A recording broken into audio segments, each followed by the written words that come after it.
आता बघूयात मुंबई उपनगरातल्या टॉप 9 बातम्या।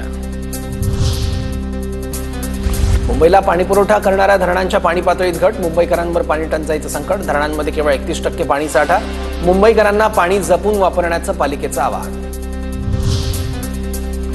मध्य रेल्वेवर 16 एप्रिलपासून एसी लोकलच्या 14 नवीन फेऱ्या सुरू होणार, सध्या धावणाऱ्या 66 एसी लोकल फेऱ्यांची संख्या आता 80 वर पोहोचणार।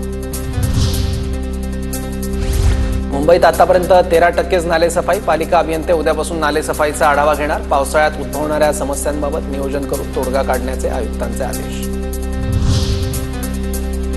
पश्चिम रेल्वेवरील मेगा ब्लॉकचा परीक्षार्थी विद्यार्थ्यांना फटका, अंधेरी रेल्वे स्थानकावर विद्यार्थी अडकल्यानं परीक्षेला पोहोचू शकले नाही।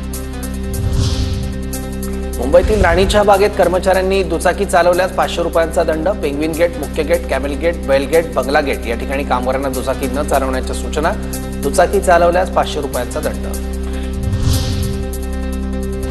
मुंबईतील एसआरए प्राधिकरणाच्या कार्यालयाचा विस्तार होणार, अधिकारी आणि कर्मचाऱ्यांसाठी HTILHचा 4था मजला भाडेतत्वावर घेतला, जागा अपुरी पडत असल्यानं निर्णय। ठाणे जिल्ह्यात लखपती दीदी उपक्रमाचे उद्दिष्ट पूर्ती करण्यात प्रशासनाला यश, जिल्ह्यातील 46,399 महिलांचं वार्षिक उत्पन्न 1 लाखांच्या घरात। कल्याणच्या टिटवाळाजवळील खडवलीत खासगी वसतिगृहात 2 अल्पवयीन मुलींवर लैंगिक अत्याचार तर मुलांना मारहाण, जिल्हा बाल कल्याण समितीच्या पाहणी दरम्यान समोर आली धक्कादायक घटना, कल्याण तालुका पोलिसांनी 5 जणांना ठोकल्या बेड्या।